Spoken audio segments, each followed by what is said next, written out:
Bienvenidos a este nuevo episodio en el que charlamos de este deporte que tanto amamos.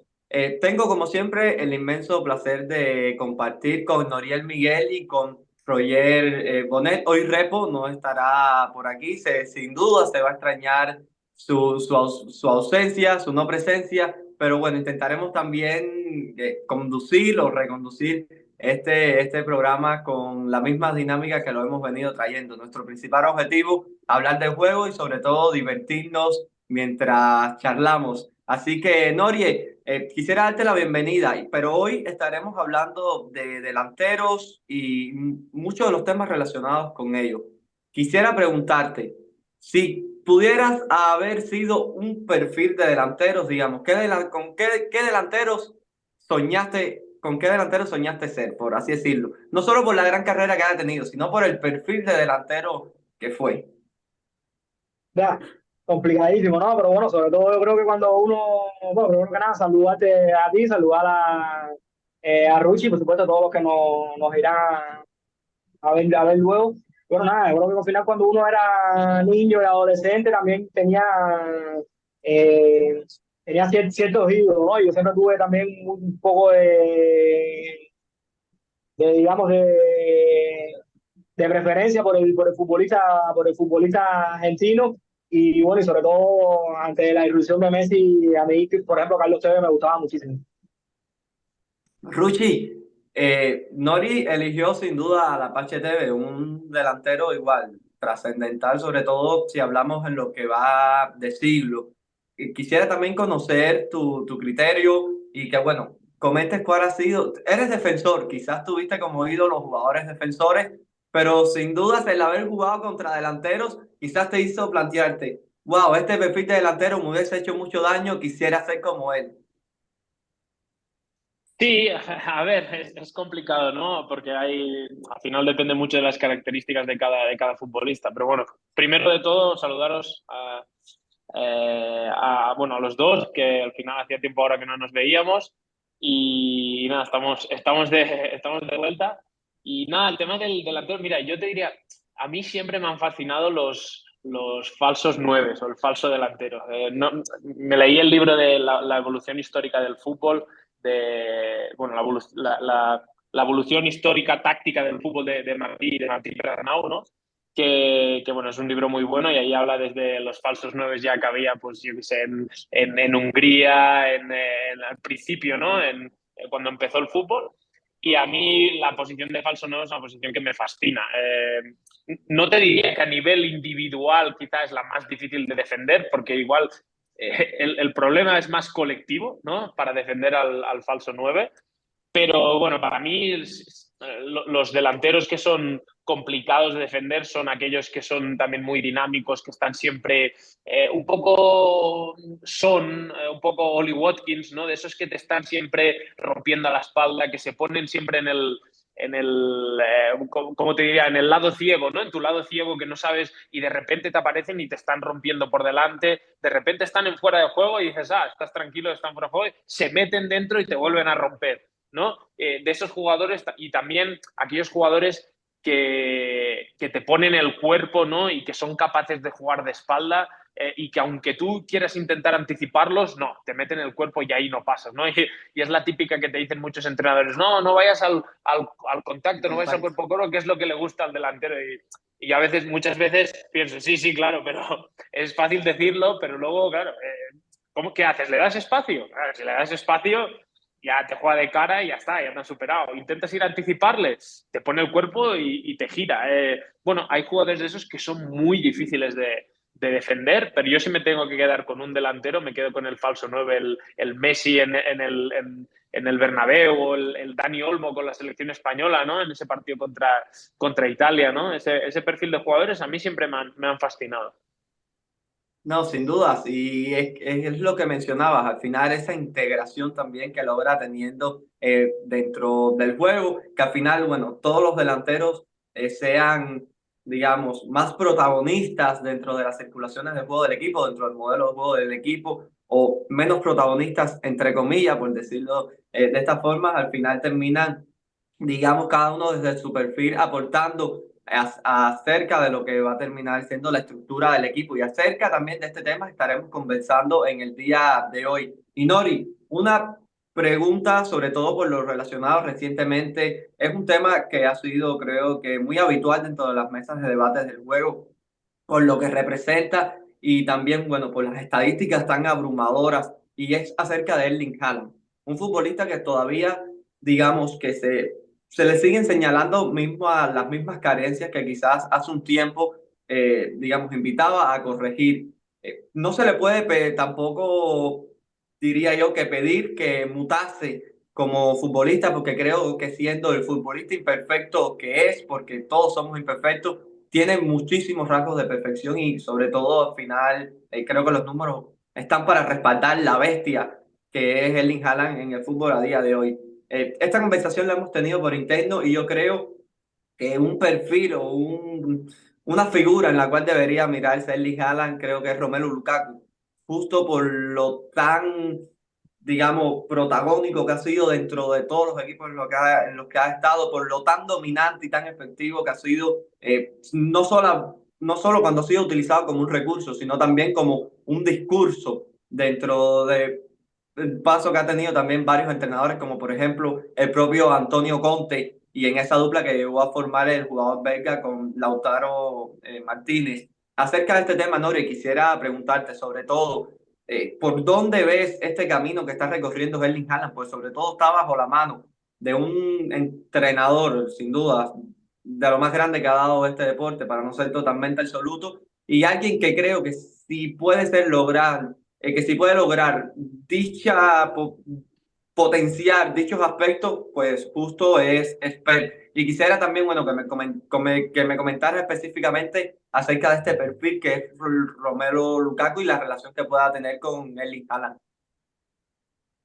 Sí, sin duda, Monchi. Yo creo que al final es un debate que es muy real, ¿no? Y que está ahí.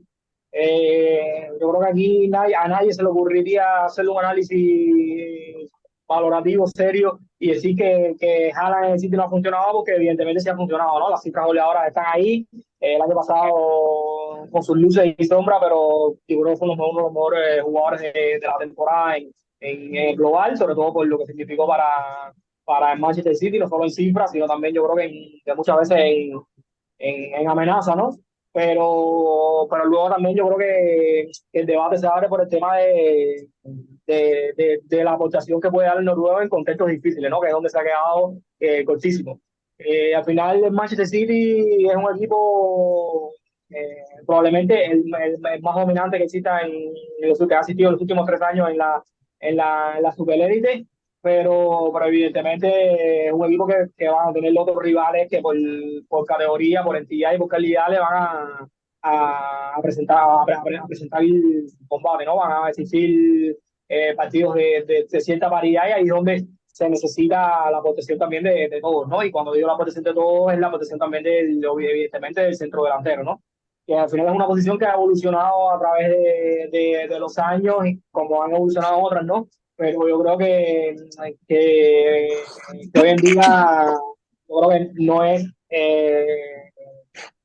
recomendable, o no es lógico valorar un delantero quizás como se hacía antes solamente por la cifra y por los goles, ¿no? Esa frase que te dice que el delantero está para meter goles, sí, evidentemente es algo que está ahí, el delantero está para meter goles, pero el delantero también está para hacer muchísimas otras cosas más, ¿no? Y yo creo que la posesión de Haaland en esas otras cosas más se ha quedado muy, muy corta, ¿no? Incluso hay algo muy, muy llamativo en este Manchester City, y es que el diseño de las posiciones de Guardiola lo involucra muy, muy poquito, ¿no? En el City probablemente es el equipo de más posesión en toda Europa, y Haaland es un delantero que tiene una media de intervenciones por partido muy, muy escasa, ¿no? Es decir, da la sensación como que Guardiola renunció completamente a involucrarlo en la circulación de balón, ¿no? Que por una parte está bien, ¿no? Yo creo que al final entender lo que el jugador tiene sus limitantes asociativas está perfecto, ¿no? Pero yo creo que en esos otros escenarios donde el equipo necesita salir bajo presión, donde necesita hacer una amenaza real al espacio, donde necesita quizás que su delantero tenga cierta protección y retención del balón para darle aire al equipo. Ahí se ha quedado realmente corto, ¿no? Yo creo que no ha, como que no ha logrado todavía, yo creo que esa sinergia entre colectivo y jugador para que esas pocas intervenciones que le quiere destinar a Guardiola sean más eficaces, ¿no? Evidentemente, cuando el equipo lo logra meterle en el área, es un rematador excepcional, es mejor que haya, creo que es el mejor goleador de la actualidad, creo que eso no está en duda, pero evidentemente hay que exigirle más, ¿no? Y hay que exigirle más por eso que te comentaba anteriormente y que seguramente Ruchi esté de acuerdo, ¿no? Yo creo que en pleno 2024 la evolución del fútbol dicta que los delanteros tienen que hacer más cosas que no sean solo el gol. No, al final, yo creo que el mejor análisis y valoración que podemos hacer de un delantero, de un futbolista cualquiera, no es, por ejemplo, el delantero que más anote es el que más acerca a la victoria, ¿no? Al final, el que más acerca a la victoria es el que más haga que tu equipo anote, ¿no? El que con él en el campo tu equipo sea el que tenga la capacidad de anotar más que el resto, ¿no? Entonces, ahí hay distintos perfiles de delanteros, algunos que se le infravaloran por no tener esas grandes cifras, pero yo creo bueno, por suerte los que se dedican a esto, los que hacen los modelos web y los que diseñan los planes de partido saben muy bien valorar a este tipo de delanteros o de atacantes también, ¿no? Entonces, por ahí va un poco la cosa, ¿no?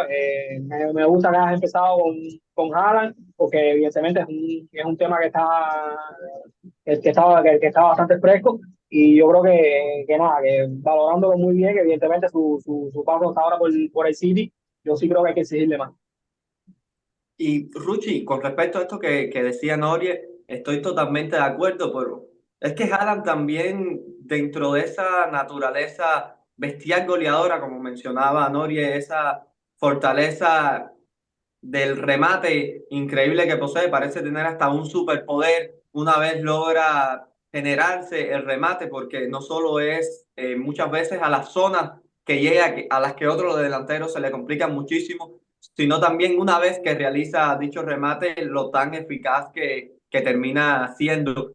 Y existe, yo creo que un poco de debate, porque por una parte Guardiola rehúsa a él, sabiendo, digamos, renuncia entre comillas a ello, conociendo las características propias del jugador, pero otra parte, digamos, que dicha dinámica circulatoria del balón y al final el no tener a Haaland, digamos, fuera de posición, te quita, sin duda, muchas cosas dentro del juego, pero te permite, entre otras, que casi siempre esté. Sobre todo una vez para cargar el área, que esté de parado a la hora de ocupar dicha área, o que al final te dé dicha facilidad de que en cualquier momento en que la jugada, en que se abra un mínimo pasillo, tenerlo y saber que te va a terminar rematando. Algo que, por ejemplo, el Barça, el Barcelona en muchos tramos de la temporada, ya creo que no sé si ya no se ve tanto, pero en mucho parte de la temporada en que el equipo no terminaba en ganarse de todo, un Lewandowski que intervenía en demasía terminaba muchas veces luego no estando presente, porque al final ningún futbolista es omnipotente ni omnipresente, por lo tanto no puede estar en todos los lugares a la vez, por más que hayan varios perfiles de jugadores y varios jugadores que parezca que aparecen en cualquier parte del terreno. Y así que, Ruchi, quería comentarte también que nos hable de tu experiencia como central, qué tan difícil o, digamos, se llegan a volver estos jugadores que van siendo activados y van saliendo de zona, pero que muchas veces te obligan a decidir qué tan lejos perseguirlos. Y en el otro caso, estos jugadores que tienden a ser más estáticos y que son menos activados, pero que creo que sigue demandando una concentración altísima, porque hasta cierto punto estás con la indecisión de que en cualquier momento cuando conecten con esos jugadores van a ser en situaciones de un gran peligro, por así llamarlo. A ver, las situaciones que comentas de salir fuera de posición dependen mucho de si te están amenazando espalda o no. Si si ves que hay un jugador que te está, por ejemplo, la típica, ¿no? Que tú saltas a presionar al delantero y un mediocentro desde segunda línea te rompe a espalda, ¿no? Y ves que tu mediocentro no se ha dado cuenta, porque al final tiene una ventaja dinámica, ¿no? El mediocentro rival, porque él sabe que va a ir al espacio y tu mediocentro no lo sabe. Entonces, cuando él arranca, ya igual va tarde. Y tú como central estás viendo que te están rompiendo a espalda, pero tienes que saltar con el delantero, ¿no? Y ahí, si juega de cara y te meten a la espalda, pues tienen una superioridad. Si no te amenazan tanto a espalda, no hay yo no, por ejemplo, yo estoy cómodo, ¿no? Saliendo en esa zona, todo depende, ¿no? Y hay muchos equipos que lo tienen trabajado. Sí, yo para mí es un poco lo que haces después de eso, no es simplemente hacer eso, ¿no? Es cómo lo haces, quién luego rompe a espalda, o si rompen jugadores de segunda línea, si rompen extremos, cómo los sigues, ¿no? Si es lateral, si son mediocentros los que persiguen, si te metes de 5, ¿no? Que ahora es muy típico, ¿no? Meterse de 5 ante equipos que también hacen última línea con 5. Y yo el tema de Haaland es, para mí, Haaland a veces me recuerda un poco al básquet, ¿no? Que es, él ya, sin participar, ya es una amenaza en sí. Yo creo que es también una de las razones por las que le ficha un poco Pep, ¿no? Que es, él al final, lo decía hoy Arteta, creo, en la rueda de prensa después del partido, que lo he escuchado, ¿no? Que decía, si tú quieres ir a defender fuera con tus centrales, lo puedes hacer, pero dejas a Haaland en 1 por 1. Entonces, ahí está un poco el tema, ¿no? Es como en el baloncesto, cuando hay un pivot de 2,20 m, ¿no? De un pivot súper alto, que tú al final necesitas ayudas, porque si se queda solo debajo de la canasta en una situación de 1 por 1, se la va a hacer seguramente al central. Entonces, ahí tienes que proteger, ¿no? Igual y tener 2 jugadores para ese pivot. Pero entonces eso te deja espacios en otros sectores, ¿no? En otros sitios. En el básquet, pues te daría opción igual a tirar de fuera, ¿no? A tirar de 3, ¿no? Porque al final, como tienes 2 jugadores ahí debajo de la canasta, bueno, yo no sé mucho de baloncesto, pero es un poco la idea esta, ¿no? Que al final tú tienes, como equipo, tienes que tomar una decisión. ¿Cómo defiendes, por ejemplo, el intervalo central-lateral? ¿Sacas al central fuera? Sí, pero entonces el otro central se quedará en una situación de 1 para 1 con Haaland. Y ahí es muy peligroso, ¿no? Al espacio, un mínimo es tan potente que llegas un segundo tarde y ya está, ya tiene ocasión de gol, ¿no? Entonces, ahí está un poco. Yo, por ejemplo, lo que igual sí que le pediría más, al final, él no es un jugador muy limpio en la asociación. Y te voy a decir una cosa, no es nada fácil jugar en un equipo tan bueno, porque al final tú participas muy pocas veces y esas veces que participas tienes que estar bien. Si tú participas 100 veces, es más fácil que digas, bueno, me equivoco uno, no pasa nada. Pero es que él va a participar 20, va a participar 25, 15, 30, no más. Porque el delantero normalmente ya de por sí participa mucho menos, ¿no? Porque muchas veces está en una situación de inferioridad, ¿no? Porque tiene los 2 centrales. Entonces, normalmente un central pues toca el balón 100 veces, ¿no? O 150, pero el delantero lo toca muy poco. A mí me recuerda a veces a Suárez, ¿no? En ese Barça que iba un poco, que cuando participaba desentonaba, ¿no? Porque un poco tú lo entiendes, es decir, es claro, es que no está participando, estos son tan buenos que te la pasan una vez cada 5 minutos y esa vez tienes que estar bien, tienes que estar fino. Y no es fácil porque estás jugando de espaldas, son situaciones de espacios reducidos, de bloques bajos y no son jugadores tan hechos para la asociación porque no están tan acostumbrados como pueden estar los mediocentros, ¿no? Pero sí, por ejemplo, has hablado de Lukaku, ¿no? A mí algo, y que ahora que hice un análisis del Stuttgart, que también el Stuttgart utiliza muchísimo, es lo del delantero boya, ¿no? Que hemos hablado alguna vez, de colocarse ahí, ¿no? Un poco, poner el cuerpo dentro del área donde no te pueden prácticamente tocar y anticipar es muy peligroso porque te pueden hacer penalti o tal, y meten ahí su cuerpo para mantener el balón y luego jugar de cara, ¿no? Para que puedan acabar los jugadores de segunda línea o tal. Eso, igual a Haaland se lo pediría algo más, porque a Lukaku lo hace continuamente, ¿no? Es decir, los ataques de la Roma hay muchas veces que cuando llega un momento que ya no saben qué hacer, miran a Lukaku, ¿no? Miran a Lukaku y se la dan a él, que la proteja y juegue de cara. Si no encuentra superioridades por fuera, si no encuentra superioridades en los cuadrados, en el intervalo central-lateral, pues siempre es una solución, ¿no? Para utilizarlo, ¿no? Ahí meter el cuerpo y jugar de cara. Y ya acabo. Para mí, Haaland al final, donde quizás hace más daño es en situaciones de transición o en situaciones de centros laterales rápidos. ¿Sabes? Es decir, que allí puede utilizar su potencia, puede hacer un doble desmarque, ¿no? Es decir, vengo al primer palo y me voy al segundo. Y ahí ahí es donde te hace, realmente es un delantero aún más peligroso. Y a veces se está encontrando en muchas situaciones, ¿no? Que al final pues, no hay espacios para hacer esto, ¿no? No hay tantos espacios igual como tenía en Bundesliga, ¿no? Para mí, igual tiene que mejorar también en algunos desmarques, aunque yo le he visto evidentemente muy buenos desmarques, ¿no? Y para mí es estos jugadores que te hacen el doble desmarque, ¿no? Que rompes al espacio y ves que el central te ha seguido bien, ¿no? Que ha seguido ese movimiento y vuelves a romper en un segundo movimiento, ¿no? Igual en ese caso a su espalda, o al revés, si atacas primero a su espalda, luego vienes por delante, ¿no?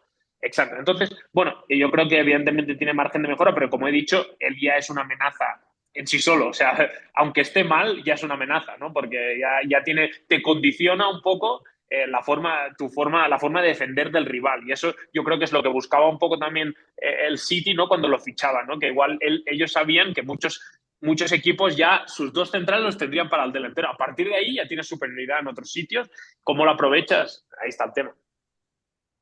Sí, sí, rapidito, Monchi, no, sin duda, Ruchi, sobre todo modernamente, cuando en esos centros laterales que tú comentas, cuando él ataca el área pequeña, ¿no? Como es capaz de arrastrar dos, tres jugadores y limpia completamente ese punto penal o esa zona, digamos, un poquito más retrasada, ¿no? Por eso mismo que tú comentas, por lo que ya de por sí genera su propia presencia, ¿no? El tema con esto, yo creo que para mí, bueno, no sé qué piense mucho, bueno, que piense tú también, que hay un tema clave, ¿no? Y es el tema de los equipos de baja y alta posición, ¿no? Yo creo que es, como tú comentas, ¿no? El tema, no solo el tema de equipos asociativos, ¿no? Sino el tema de equipos de alta posesión, yo creo que es dificilísimo ser delantero centro de esos equipos, ¿no?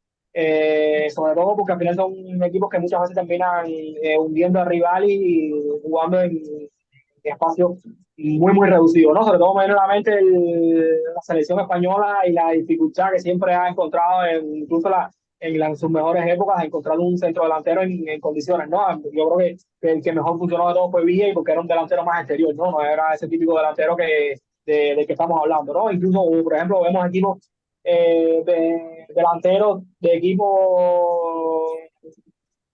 digamos, de media baja de media tabla o de la zona baja de la tabla, que parecen delanteros buenísimos en cuanto a la retención de balón, en cuanto a salir del equipo, delanteros incluso con cifras de 14 15 goles por temporada. No sé, me viene nuevamente Lucas Boyer, Raúl de Tomás, por ejemplo, el propio José Lu, incluso Iván Toney, que me parece un poquito mejor que el resto, ¿no? Pero luego hay que verlo en equipos digamos, de alta posesión, ¿no? En otro tipo de equipos, cómo son capaces de adaptarse, porque sinceramente me parece que no es nada sencillo, ¿no? Y luego, rapidito, también quería enlazar el tema que tú comentas de Suárez, a mí me parece el caso más paradigmático para demostrar lo maravilloso que es este deporte, ¿no? Porque estoy completamente de acuerdo con lo que dice, que Suárez desentonaba en cuanto digamos, sensibilidad técnica en esos espacios reducidos, pero luego tenía esa intuición, ese punto creativo de saber sacarle provecho a su irregularidad, ¿no?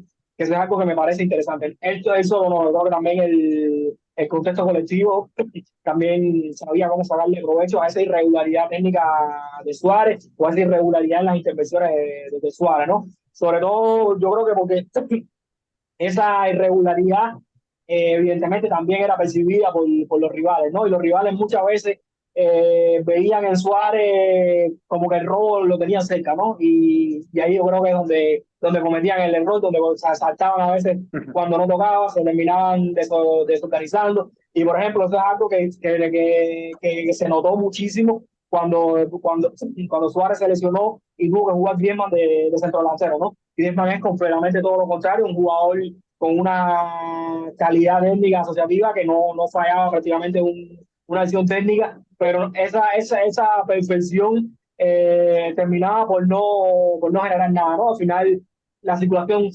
mantenía su seguridad, mantenía su velocidad, pero el rival también se mantenía en la misma zona, ¿no? El rival no cometía esos pegados que sí cometía con ese irregular Suárez, ¿no? Y eso es lo bonito del fútbol, ¿no? Al final, como un jugador técnicamente peor puede ser capaz de generar, incluso en esos espacios reducidos, en esas situaciones en esas situaciones muy complejas puede generar más desorden que un jugador como tan perfecto como era el caso de Griezmann, ¿no? Y quizás, si lo extrapolamos esto al caso de City, quizás Guardiola también deba invertir un poco, aunque sabemos que Guardiola es un poco más ordenado y que le gusta más tener control de la mayoría de las cosas que ocurren, pero quizás también pueda también buscar la fórmula de que sí, tenemos claro que Haaland tiene cierta irregularidad, no va a seguir el ritmo asociativo de a sus compañeros, pero bueno, vamos a ver cómo podemos sacarle provecho también a esa irregularidad, ¿no? Entonces,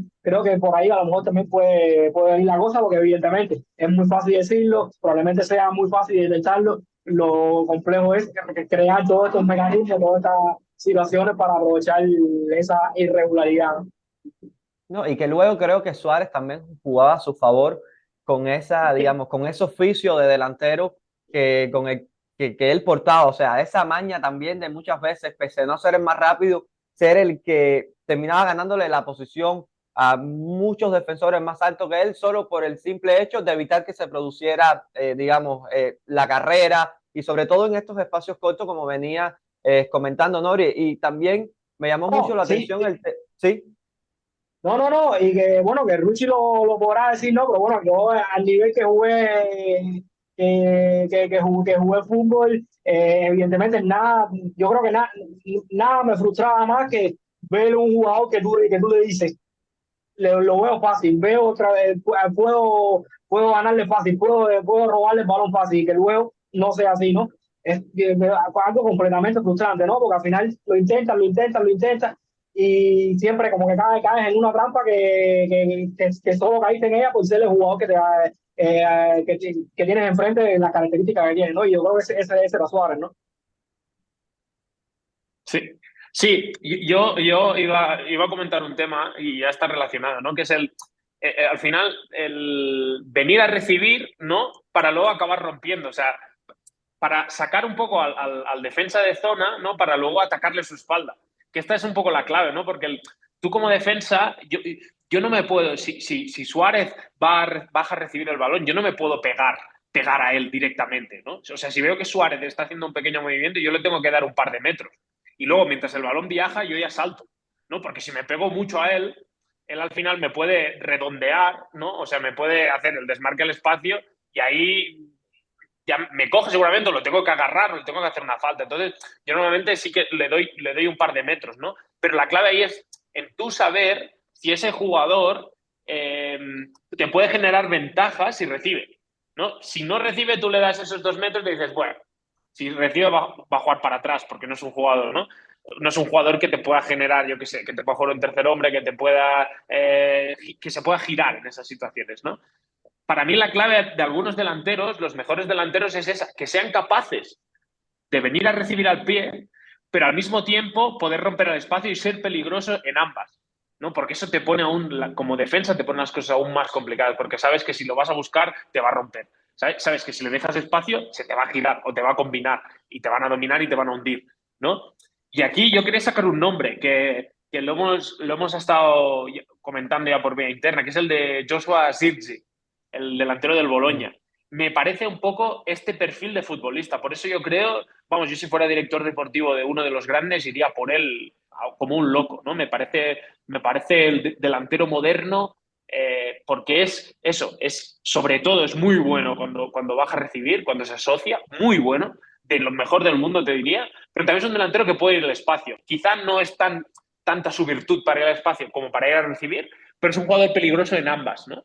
Y a mí me gusta lo que hace mucho el Boloña, ¿no? Que ya lo hemos comentado, ¿no? Que es abrirle líneas de pase para que él pueda recibir, ¿no? Y demostrar ese talento, ¿no? Y atacar esos espacios con jugadores de segunda línea, ¿no? Que suelen ser los interiores, ¿no? Y tienen a los extremos pegados a banda para que los laterales no cierren y puedan aprovechar, ¿no? Esas llegadas de segunda línea de los interiores. Pero ¿qué hace muchas veces el Boloña? Pues lleva a sus interiores, a sus mediocentros, fuera, carril exterior. ¿Para qué? Para generar superioridades ahí, o si no, si les siguen, tienen el carril central está totalmente abierto para que Zirkzee pueda recibir y ahí pueda asociarse y jugar, ¿no? Y es importante también crear esos, ¿no? Un poco esos comportamientos colectivos para que el delantero pueda recibir en esas situaciones favorables, ¿no? Y bueno, y es lo que decía Nori, al City y a Haaland, pues es que hay muchas veces que no tienes espacio. No tiene porque al final se encuentra con muchísimos bloques bajos y es un fútbol algo distinto al que se tiene que acostumbrar a ese tipo de delantero. Y yo entiendo, ¿no? Que a veces hay partidos que Haaland va a participar muy poco y que no va a intervenir y eso la gente lo tiene que entender. O sea, es parte del juego. Le ha dicho hoy Guardiola, es que es muy difícil atacar un bloque bajo, es que es muy difícil y parte con un equipo como el Arsenal. Y a veces, pues no hay que criticar a Haaland porque haya participado muy poco y porque pues hoy no se ha dado. Y otro partido va a participar muy poco, pero le van a caer 2 balones justo en la cabeza y va a meter 2 goles y vamos a decir que Haaland ha hecho un partidazo y no es verdad. ¿Sabes? Al final es muy difícil que Haaland pueda hacer un partidazo en esos contextos. No es nada fácil. Ahora, si seguramente hubiera sido un partido de ida y vuelta, ¿no? Un partido mucho más abierto, seguramente Haaland igual hubiera metido 2 goles, con uno corriendo al espacio que se la lanza de Bruyne, y estaríamos hablando que bien que está Haaland, ¿no?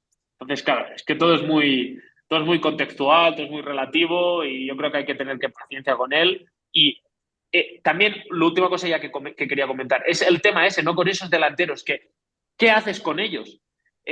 ¿Realmente te interesa que bajen a recibir y que combinen y que mejoren en ese sentido? ¿O ya a esa edad en la élite igual ya es tarde para que aprendan y mejoren y sean delanteros de un gran nivel? Entonces, ahí está la duda, ¿no? Igual Haaland a su edad, siendo joven, un chico que también quiere aprender, igual puede mejorar, ¿sabes? A través de entrenamiento, a través de exigirle para que el City tenga igual un recurso más, ¿no? Que él pueda jugar fuera del área y que sea bueno en eso, lo que he dicho, que se pueda girar, que pueda encontrar situaciones de tercer hombre, de ventajas. Pero claro, está la duda, ¿no? De siempre, como hablamos, como el central que ya tiene 30 años y que nunca ha sacado el balón desde atrás y bueno, si le das un contexto, pues igual mejora, pero llegará a ser élite, a esa edad ya no sé, ¿sabes? Entonces, claro, ahí está un poco la duda, ¿no? De a veces de como entrenador, ¿qué haces? ¿Realmente le dices, sí, sí, ves a recibir o ya le dices, no, es mejor, mira, mejor que me fijes, mejor que me rompas todo el rato el espacio, pero que no te muevas mucho de allí porque me interesas más seguir? No tengo una respuesta, es una duda, una reflexión que lanzo. Yo partiendo de la premisa que creo que todos los jugadores, y más en ese nivel, y más con el hambre competitiva que debe tener Erling Haaland, quieren siempre mejorar, quieren, creo que ser futbolistas más globales para, sobre todo, dentro del juego, de digamos, hacia donde se dirige el juego en estos tiempos. Pero creo que, sin embargo, voy un poco de que estos tipos de jugadores, digamos, que no son una clase de superdotados en este sentido que venimos hablando a la hora de sus intervenciones, quizás es como ese violinista o el guitarrista que llega a su concierto y primero necesita, digamos, como que tocar las cuerdas para ir poniéndose en contacto con su instrumento y de a poco, digamos, ir agarrando el feeling y la dinámica. Creo que este tipo de jugadores quizás el ir interviniendo un poco más le puede venir dentro de la propia dinámica del partido y tomando más confianza, dar 2, 3 pases que sean un poco más seguros, porque creo que no te juega un factor en contra dicha, digamos, que cargar con dicho rol, que una vez que vengas a intervenir, sea en situaciones con los espacios más pequeños, en la que quizás una buena intervención tuya hubiese supuesto la acción que terminaba rompiendo la estructura, y al final creo que el factor mental te termina jugando un poco, te pudiera terminar jugando un poco en contra, por así decirlo. Pero luego está, creo yo, el otro tema.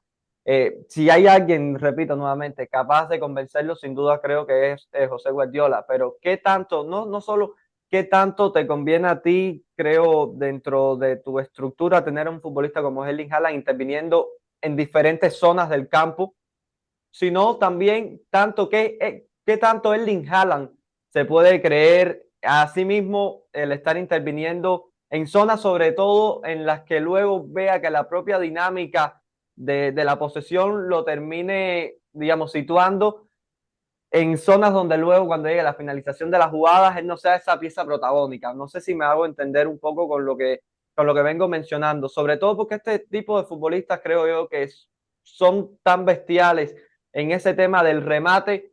Creo que también es donde más cómodo se sienten. No, quizás no estén de acuerdo conmigo. lo estoy viendo, creo, quizás desde otra perspectiva. Desde el juego, como podrán ver, estamos algunos en locaciones diferentes, con diferente ropa, lo mismo que se mantiene, yo creo que es las ansias de seguir charlando acerca del juego. Presentamos unos problemas técnicos, tecnológicos, algo que también se escapa un poco de nuestro saber, pero bueno, el objetivo es continuar con la dinámica que veníamos persiguiendo durante esta charla. Así que sin dilatar más, porque lo más importante es el contenido relacionado con el juego, Nori, te cedo la palabra para que puedas volver a realizar tu intervención.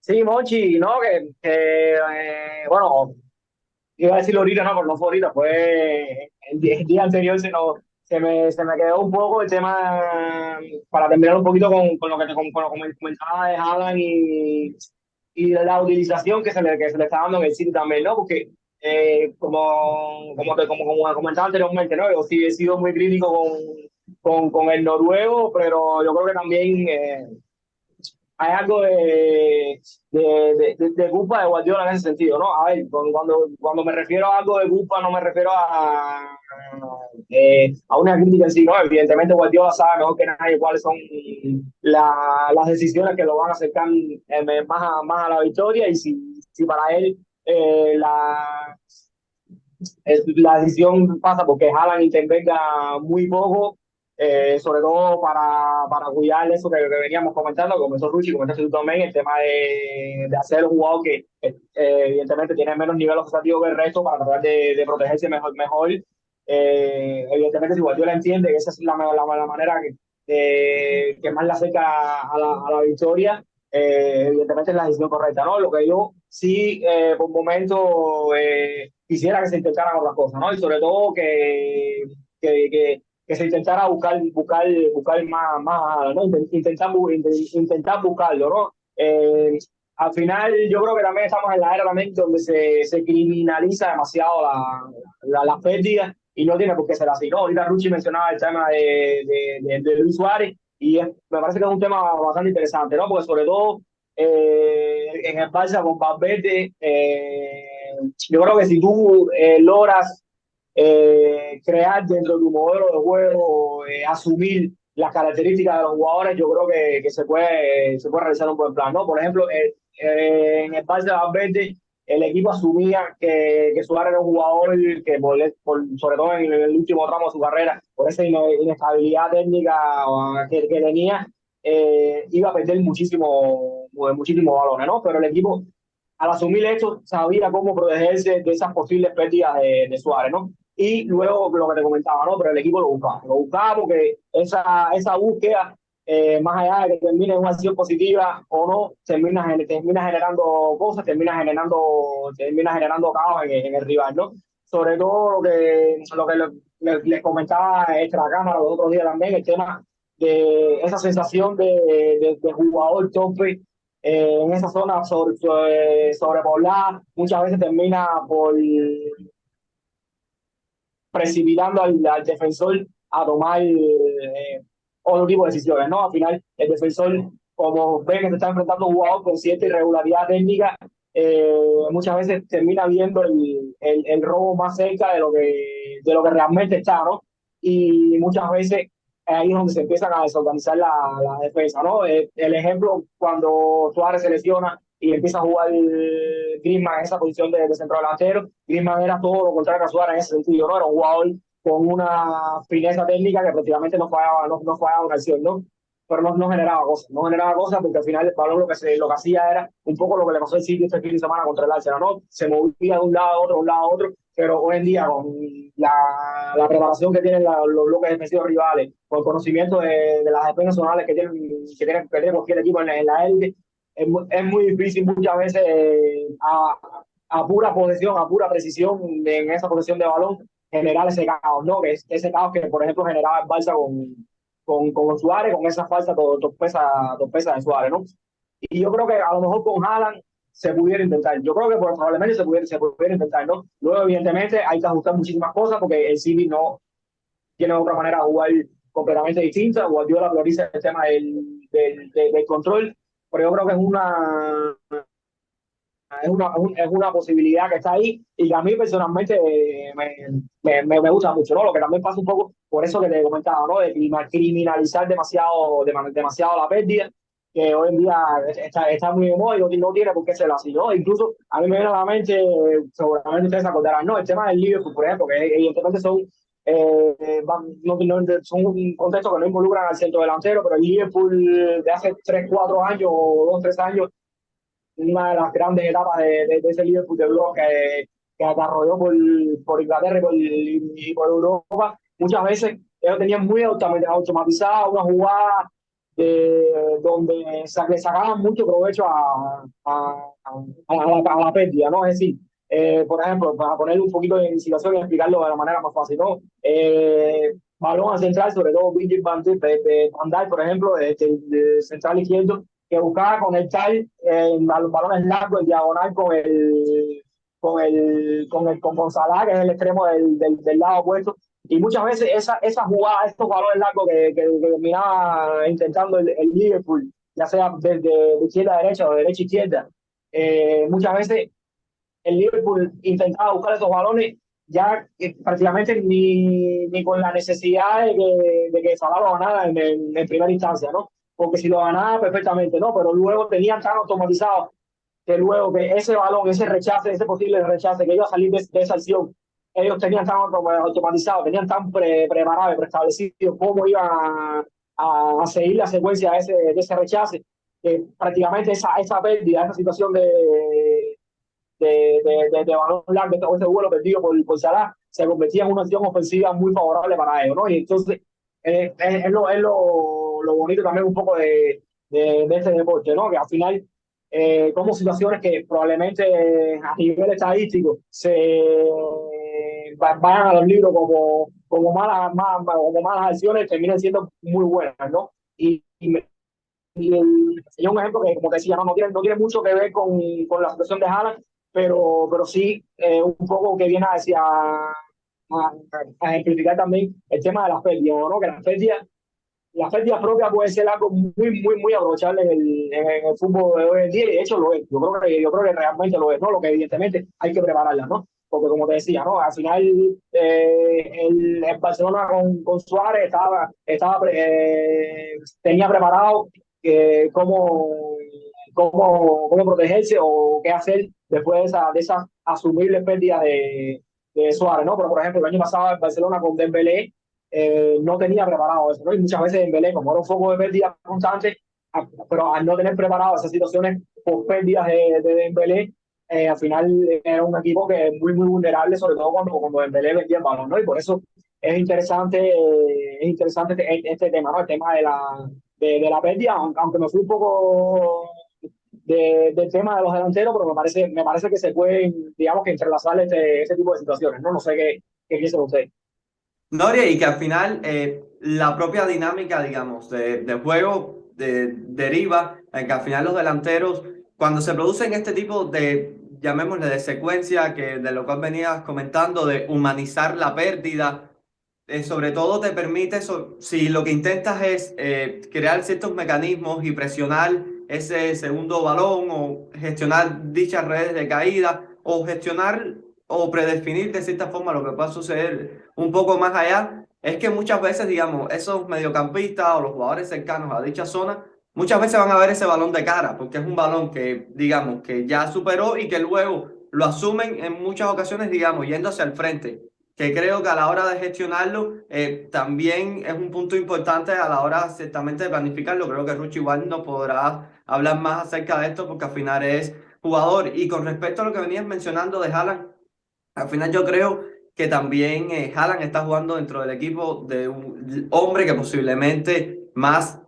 desee dominar el juego, que es tan ferviente en esa, digamos, en esa aventura de terminar por conquistar todo lo que sucede dentro del mismo, que las posibles pérdidas son menos, digamos, el volumen de ellas es mucho menor porque está hasta cierto punto tan obsesionado, llamémosle en el buen sentido de la palabra, con dicho control que quizás puede o no, o desea o no, mejor dicho, permitirse ciertas licencias. Incluso recuerdo un partido del Manchester City contra el Arsenal en la segunda vuelta de la temporada pasada, en la que Haaland termina haciendo un muy buen partido con balón. Pero creo que entre muchas circunstancias, que se vio también un Kevin De Bruyne fenomenal, que estuvo muchas veces enfrentándose a Rob Holding, que tampoco es un nivel de central de la superélite, creo que juega a su favor los espacios tan grandes que tenía por recorrer, que quizás esa intervención directa de él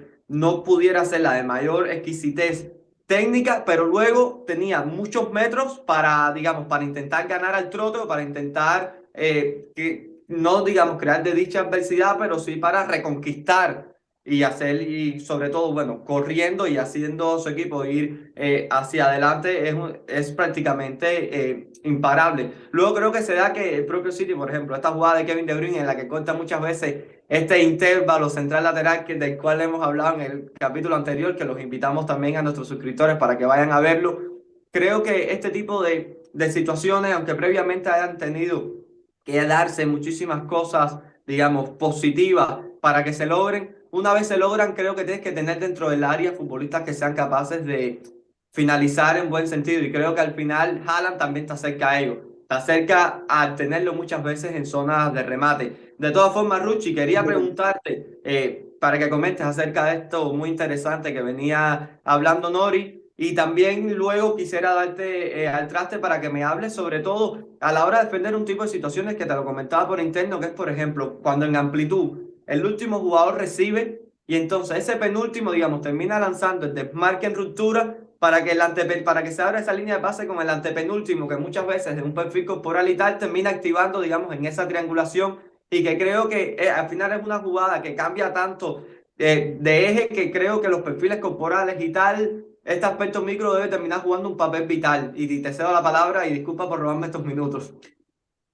No, sí, esta situación que comentas a mí me parece muy difícil de defender. Es que es prácticamente, no te diría imposible, pero es muy difícil de defender porque al final el jugador que ya te está corriendo a la espalda tiene una ventaja, te diría una ventaja dinámica, ¿no? De alguna forma, o incluso a veces posicional, ¿no? Que al final son al final no dejan de ser movimientos opuestos en última línea, ¿no? Que un jugador rompe el espacio mientras otro viene a recibir, ¿no? Y es una situación muy difícil de defender. Yo, de hecho, tengo muchos clips guardados de equipos tipo el Tottenham, que lo hace bastante, el Leverkusen lo hace bastante, que incluso sin ser jugadores rápidos, los que rompen el intervalo central lateral, te cogen la espalda, porque es que es una situación, a mí me parece, yo la llamo la carrera del tercer jugador, ¿no?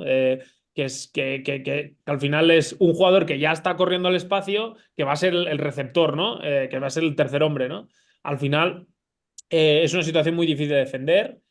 Y más aún, ¿no? Igual en esas situaciones hay algunos equipos que no tienen ajustado, ¿no? Cómo defender este intervalo central lateral y como hemos comentado alguna vez, a veces el solo hecho de tener a Haaland hace que los centrales igual estén más juntos entre ellos y abran aún más ese intervalo, ¿no? Y si no tienes ajustado quién persigue en esa zona de intervalo central lateral, pues bueno, lo que hablamos un poco antes, o bueno, el último día, ¿no? De eso de que te comentaba un poco de como el tema del básquet, ¿no? Que a veces, claro, tienes al pívot allí debajo del aro y es difícil porque los centrales están pendientes de él. Y bueno, yo creo que ahí está una de las claves, ¿no? Cómo cuidas el intervalo central lateral cuando tienes una amenaza tan grande, ¿no? En área.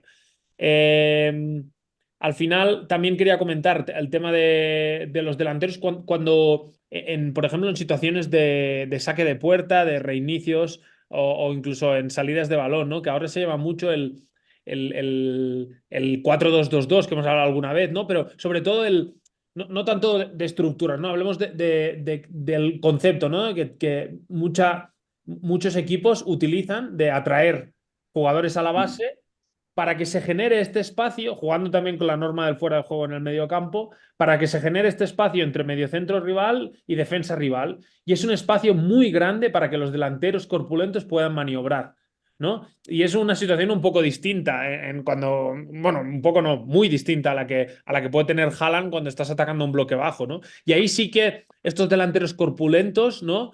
Pueden ser muy útiles, ¿no? Para que al final atraer hasta que en un momento ya no encuentres hombre libre porque te están saltando y tengas que conectar con un alejado que en ese caso tiene mucho espacio, ¿no? Porque se ha generado ese espacio para poder controlar y poder maniobrar, ¿no? No son situaciones que requieren igual de espacios reducidos, para que me entiendas, ¿no? Entonces, bueno, es interesante. Yo creo que ahí Haaland y tipo delanteros tipo Guirassy en el Stuttgart, que ahora lo estaba analizando, que son jugadores, o Boniface en el Leverkusen, ¿no? Jugadores que utilizan, que sus equipos los utilizan mucho para eso, ¿no? Y ahora creo que son muy importantes, ¿no? En el fútbol moderno, jugadores que te puedan jugar así de espaldas en situaciones de saque de portería, ¿no? Y luego, lo que comentabais, ¿no? Lo comentáis muy bien. A mí el Liverpool también me gusta mucho porque de repente, eso, cambian los ritmos y te están jugando muy tranquilos y de repente te meten un balón allí y van, ¡pum! Cuando ven que tienen problemas para progresar, ¿no? Tiran un balón largo. Primero, son ganadores de duelos. Salah, Mané, que ya no está, pero bueno, Mané es ganador de duelos. Darwin Núñez, ganador de duelos. Son bastante ganadores de duelos. Entonces, ya hay una primera oportunidad, como ha dicho Nori. Pero es que ya van todos hacia la segunda jugada. Y aquí es muy importante que los mediocentros o el resto de atacantes sean muy proactivos. Y en el Liverpool lo son. Es decir, ya cuando ven que Van Dijk ya va a golpear, ellos ya están corriendo para esa zona, ¿no?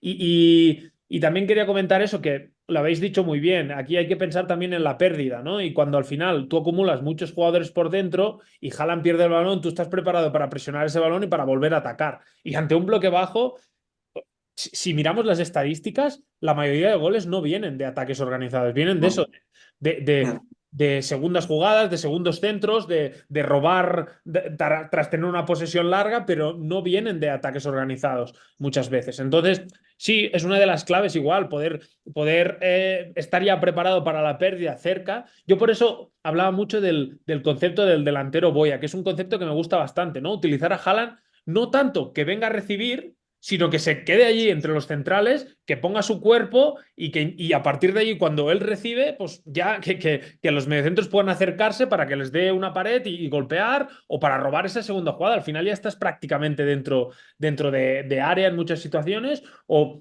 bueno, que sepa, al final es un jugador muy potente, ¿no? Que pueda jugar con su cuerpo, pero al final tener su amenaza en área pues sigue siendo una arma muy peligrosa, aunque a veces no esté participando y ya igual te pueda traer, lo hemos hablado, te puede traer a los dos centrales y luego el tema del intervalo central-lateral, cómo ajustas eso, que para mí es una de las cosas más que te diría que yo creo que preocupa más a los entrenadores en el fútbol moderno, ¿no? Cómo ajustas estas situaciones y hay equipos que hunden a los extremos, hay equipos que hunden a mediocentro cercano, hay equipos que hunden a uno de los dos mediocentros, da igual que sea cercano o del lado débil, lo hunden directamente.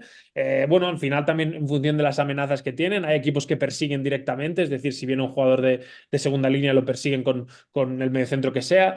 Bueno, es interesante ver cómo lo hacen los equipos, ¿no? Hay equipos que en cambio sí que son más valientes, igual sí que sacan al central de zona, aunque es bastante peligroso, pero es una forma también de evitar ese centro, que muchas veces hablamos lo que decía Cruyff, ¿no? De decir, ostras, este equipo centra mucho, pues bueno, pues ¿cuál es la solución? No, pues vamos a evitar que centre, ¿no? Entonces, bueno, es interesante ese tema y bueno, estos delanteros, ya te digo, también es muy interesante el momento de fútbol moderno que tenemos de que todo el mundo presiona arriba, entonces, y hay muchos equipos ya que la mayoría, te diría, de los grandes están haciendo esto, ya atraer todos en tu área propia y ese delantero que descargue también es una función muy importante en el fútbol moderno para los delanteros.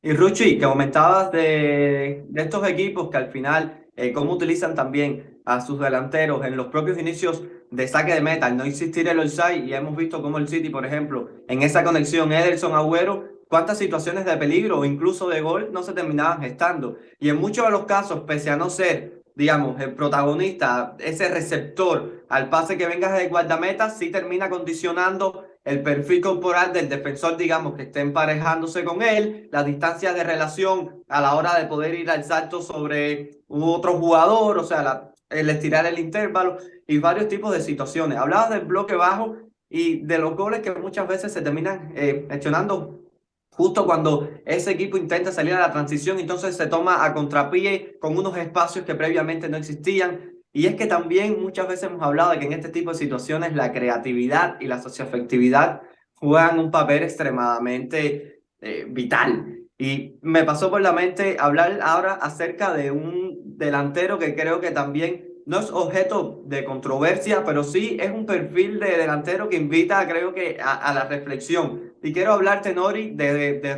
Rodrigo Góez, el jugador del Real Madrid, sobre todo porque ha sido un futbolista que ha sido extremadamente capaz de verse potenciado en un contexto en el que haya podido relacionarse con otros jugadores en ese tipo de espacios reducidos. Lo recuerdo hacer muy grande partido y creo que incluso te lo comentaba en un viaje en Twitter, justo cuando se relacionaba con Benzema, con Lucas Modric en la temporada pasada, en este tipo de contexto que al final, bueno, tiene la magia para lograr imponerse, Nori. Y quería hablarte de eso también, de que nos comentes acerca de la creatividad, este perfil de futbolista que es Rodrigo Góez y cómo la socioafectividad también en estos espacios reducidos y ante este tipo de situaciones hacen que estos contextos terminen favoreciendo con la balanza a tu favor. Y quería que me comentaras también acerca de muchos delanteros que hemos visto, cómo cuando juegan en, digamos, en dupla con otros delanteros terminan potenciándolos muchísimo. Que creo que esto también es un tema del cual podemos sacar bastante provecho en esta charla. Sí, sin duda, Mochi. Y al final viene un poco también por lo que hablamos aquí, ¿no? Que siempre lo comentamos, ¿no? Las características de los jugadores, que es clave, ¿no? Al final, todo plan que tú vas a diseñar, yo creo que tiene, o debería nacer desde ahí, ¿no? Partir desde ahí, ¿no? Eh, Ahorita mencionando, yo mencionaba el tema de Suárez, ¿no? Y Suárez, por ejemplo, esa irregularidad que tenía, pero también la mezclaba con episodios recreativos que estaban al alcance de muy pocos, ¿no? Entonces, quizás ahí hay una pequeña diferencia, por ejemplo, como de lo que comentaba con Haaland, ¿no? Pero lo que le decía, ¿no? Al final, yo creo que también le debemos dar un punto importante al tema de la pérdida, ¿no? Si tú vienes a Rodrigo, por ejemplo, de delantero, tú conoces las características de jugador, ¿no? Y sabes que en espacios reducidos, en situaciones de paredes, de relaciones cortas, no necesita mucho más, ¿no? Al final yo creo que con dos, tres socios que le sigan el ritmo, es capaz de sacarte agua donde quizás el 99,9% de los jugadores no pueden, ¿no?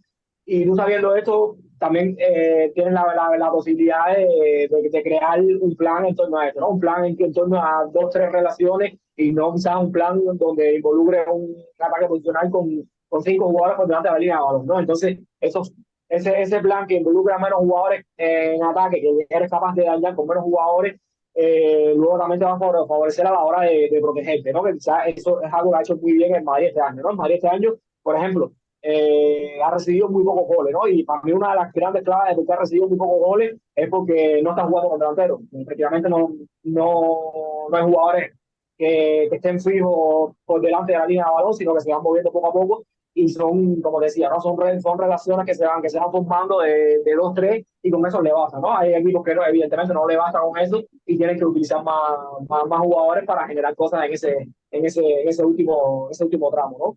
Eh, con el tema, por ejemplo, de Haaland, un poco por ahí, ¿no? Al final, si tú sabes que tienes a Haaland, lo que comentaba Ruchi, ¿no?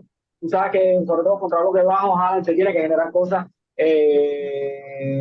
entre los centrales, ¿no? Al final, tú no haces nada con un descenso de Haaland contra un equipo que está en bloque bajo, porque ¿qué te va a generar Haaland descendiendo, ¿no? ¿Qué te puede generar Haaland que no te puede generar el resto de los jugadores, ¿no? ¿Qué cosas favorables te puede generar Haaland fuera de zona contra un bloque bajo? Prácticamente, absolutamente nada, ¿no? Por eso es que yo muchas veces, que lo que comentaba anteriormente, cuando pedía participación de Haaland o cuando le pedía más cosas al noruego, no se las pido de esos perfiles más móviles o de esos perfiles más asociativos, ¿no? Sino de que simplemente de que genere cosas, de que sus movimientos generen cosas, ¿no? Y al final, lo que le comentaba, ¿no? Quizás de lo que te decía, ¿no? Alan tiene que ser un jugador de eso, sobre todo de que sigue centrales, de que preocupe mucho los centrales, ¿no? Porque al final, como te decía, un descenso de Haaland no va a traer consigo una persecución de central, porque al final, como decía, ¿para qué? Algo completamente distinto, por ejemplo, a lo que representa Alexander Isak, ¿no? Alexander Isak, si sabes que desciende, que se bota un poco, evidentemente no lo puedes dejar solo, ¿no? Porque tiene muchísima facilidad para girarse, muchísima facilidad para asociarse, para avanzar. Este fin de semana, por ejemplo, vimos un gol brillante en un descenso suyo que se giró y logró lanzar al espacio.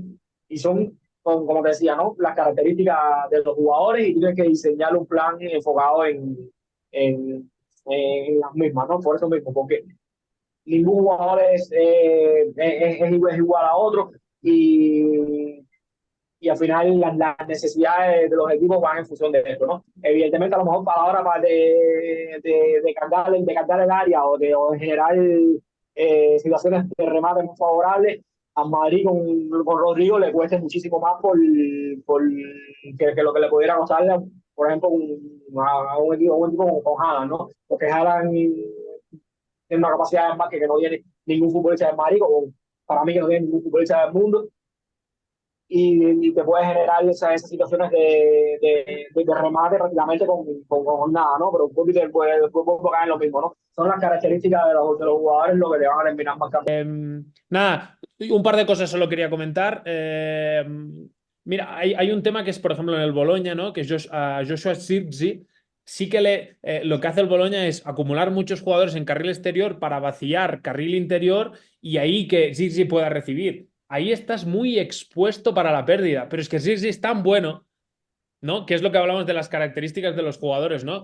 Que están tranquilos cuando él recibe en esa zona. Le generan espacio para que él reciba, porque es muy difícil que pierda el balón, ¿no? Porque es un gran jugador jugando de espaldas, ¿no? Y ese tema es interesante porque al final con Haaland igual es un poco lo contrario, ¿no? Porque si haces eso y le generas espacio y puedes recibir, entonces estás muy expuesto para la pérdida. Y sí, lo que comentabais al final de características de jugadores, lo que hablabais de Rodrigo, que puedan tener esas funciones más de poder moverse por distintas zonas, más de libertad, más de relaciones entre ellos, ¿no? Y lo que también quería comentar es que igual para este tipo de delanteros tipo Haaland puede ser interesante el tema de un poco de hacer como de cebo, ¿no? De salir un poco de su zona, pero no para recibir, sino para arrastrar igual a los centrales fuera de posición y luego atacar su espalda, ya sea ellos, ¿no? O ya sea un jugador de segunda línea, ¿no? Pero al final pensar también un poco en cómo puede ayudar al equipo sin participar tocando el balón, simplemente salir de zona, al final central seguramente